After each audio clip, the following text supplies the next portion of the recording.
Hi, this is almost everything you'll need to know about the axilla. The axilla is the tissue space between the lateral surface of the upper part of the thorax and the proximal part of the upper limb.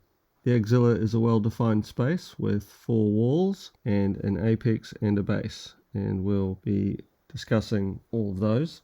The axilla contains the neurovascular bundle that runs between the trunk and the upper limb, specifically the axillary artery and its branches, the axillary vein and its tributaries, and the brachial plexus. We'll draw those in. Axillary artery, the axillary vein, and the brachial plexus. In addition to these structures, the axilla contains the proximal tendons of the biceps brachii muscle laterally, which we'll see, and numerous lymph vessels and lymph nodes, which we won't worry about. The rest of the axillary space is filled with loose connective tissue, mostly fat, which we can represent here. So I hope that gives you some concept of the location of the axilla and its rough shape, and we'll discuss the specifics of the axilla now. We'll start with the medial wall, which is the upper part of the lateral surface of the thorax. So specifically it includes the first 4 ribs and their associated muscles, so the intercostal muscles and the overlying first 4 digitations of serratus anterior. This area here, the medial wall of the axilla. The next wall is the posterior wall, and the posterior wall consists of the subscapularis muscle and tendon and the teres major muscle here, and the teres major is reinforced by the distal part of the muscle and tendon of the latissimus dorsi, which curls around and assumes a position anterior to the teres major. There's this gap that we've discussed previously between subscapularis and teres major, and that gap is closed somewhat by the tendon, the proximal tendon of the long head of the triceps muscle, which arises from the infraglenoid tubercle. The lateral wall is the intertubercular groove because this represents the area between the end of the posterior wall here, which is the medial crest and lip of the intertubercular groove of the humerus, and what we'll see is the lateral end of the anterior wall, which is the lateral crest and lip of the intertubercular groove of the humerus. So this very narrow area here, essentially the intertubercular groove of the humerus, is the lateral wall of the axilla. So we will see finally the anterior wall, which consists of this part of pectoralis minor, which is overlying the axilla, and the more substantial pectoralis major muscle. The base of the axilla is the area between the inferior parts of the anterior and posterior walls, and this closes off the inferior margin of the axilla, and it's composed of skin, the skin of what we would call the armpit, and the associated subcutaneous fat and fascia, which is the axillary fascia, an extension of the suspensory ligament of the axilla, which is itself an extension of the clavipectoral fascia. For more details on these fascinating fascial layers, you can consult your textbook. The apex of the axilla is the area that is opposite the base. It's the entrance to the axilla from the cervical region, from the root of the neck, and we'll have a better look at that from a more superior angle. So we're looking here into the apex of the axilla, which is otherwise known as the cervico-axillary canal. It consists of this area between the lateral border of the first rib, the posterior border of the clavicle, and the superior edge of the scapula and its associated structures here. The cervico-axillary canal is an open space. It's not filled with any structure or layer, and it's the opening through which the neurovascular structures pass to and from the axilla. So once again, we can draw in the axillary artery and the axillary vein. It's probably worth noting here that these structures are continuations of other vessels. The axillary artery starts at the lateral border of the first rib. Before crossing that border, it is the subclavian artery, and the same goes for the axillary vein. It is renamed as it crosses the lateral border of the first rib to subclavian vein. It's the same vein, it just changes its name because it's entering a different space or a different anatomical region. Similarly, when these vessels cross the lower border of the axilla, which is the inferior margin of teres major, they change their name again to brachial artery and vein because they're no longer in the axilla. We'll draw in also the brachial plexus roughly. We can take this opportunity also to see that there are other pathways out of the axilla. So anteriorly, structures can pass into the pectoral region. Another pathway is along the body wall inferiorly and medially.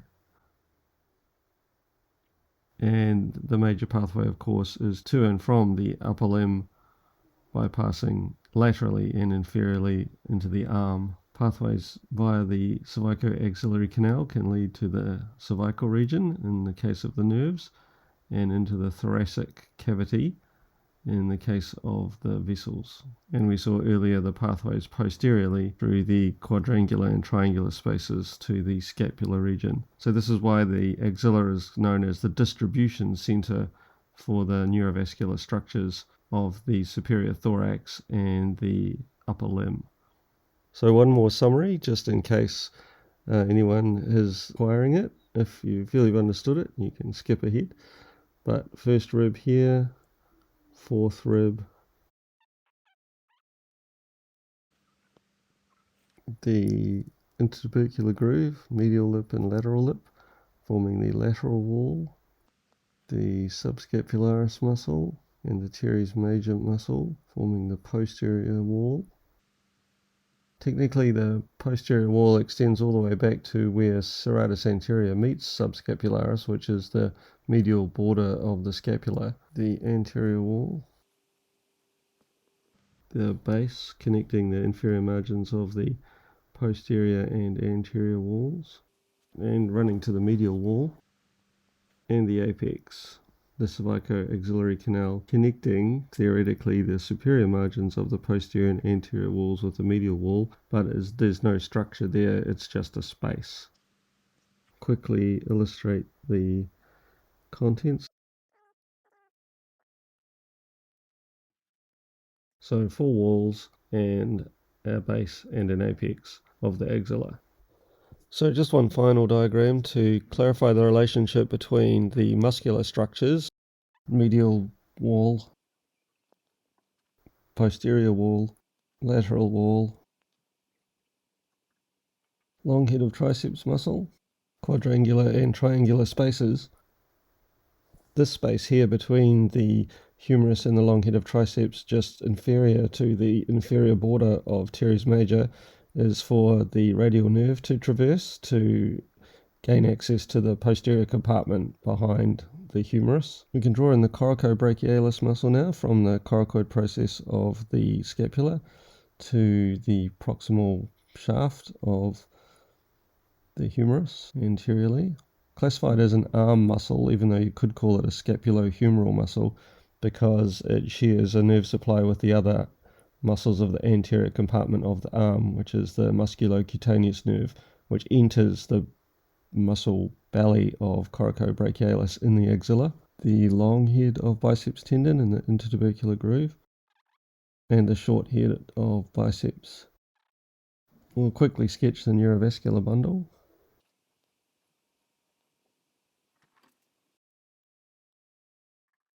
And finally, the anterior wall.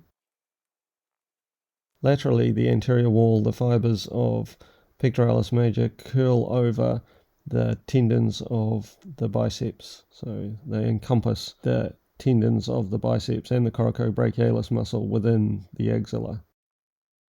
And the base of the axilla. We can see here that distally as they leave the axilla, the neurovascular bundle will come to lie anterior to the triceps muscle, particularly the long head of triceps shown here, and posterior to the biceps muscle. So it'll be sandwiched between the biceps and the triceps muscles as it enters the arm. So the neurovascular bundle will come to lie medially in the arm, just anterior, it turns out, to the medial intermuscular septum. I hope that helps your understanding of the relationship between the muscular compartments of the arm and the neurovascular bundle that is traveling from the axilla. Absolutely, the last thing we need to do in our discussion of the axilla is to consider the branches of the axillary artery. So the artery is divided into three parts, schematically, by the overlying pectoralis minor muscle. The first part of the axillary artery is the part above and medial to the pectoralis minor. The second part is the part behind pectoralis minor, and the third part is the part lateral and inferior to pectoralis minor. The artery starts at the lateral border of the first rib, where it changes its name from subclavian artery. This is the second part, and the artery ends, again by changing its name, when it passes the inferior border of teres major, which is defined as the lower limit of the axilla. The posterior axillary fold, teres major essentially, is more inferior than the anterior axillary fold, which is the pectoralis major muscle, which we can prove in this picture.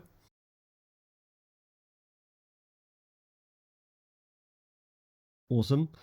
So the lower limit of the axilla is defined as the inferior border of the lowest muscle, which is teres major. Three parts of the axillary artery, and each part has the number of branches that is its part number. So the first part has one branch, the second part has two branches, the third part has three branches. The branch of the first part of the axillary artery is the superior thoracic artery, which descends onto the superior part of the thorax. The first branch of the second part is the thoracoacromial artery, which is a short trunk which projects anteriorly and then divides into four branches. The second branch of the second part is the lateral thoracic artery, which descends across the lateral part of the thorax. The major branch of the third part is the subscapular artery, which is the largest branch of the axillary artery. It quickly divides into a circumflex scapular branch, which proceeds posteriorly through the triangular space to the scapular area, and the thoracodorsal artery, which runs along the lateral part of the external thoracic wall, along with the thoracodorsal nerve, which supplies latissimus dorsi. The last two branches of the third part are the anterior circumflex humeral and posterior circumflex humeral arteries. The posterior circumflex artery is the artery that leaves the axilla via the quadrangular space along with the axillary nerve. It tends to be the larger of the two circumflex humeral arteries, and they anastomose on the lateral aspect of the humerus. That's everything you need to know about the axilla. It's pretty exhaustive. For any further details, you can consult your textbook. We'll move on to the arm, which is a much simpler beast, next time. Until then, enjoy the rest of your day.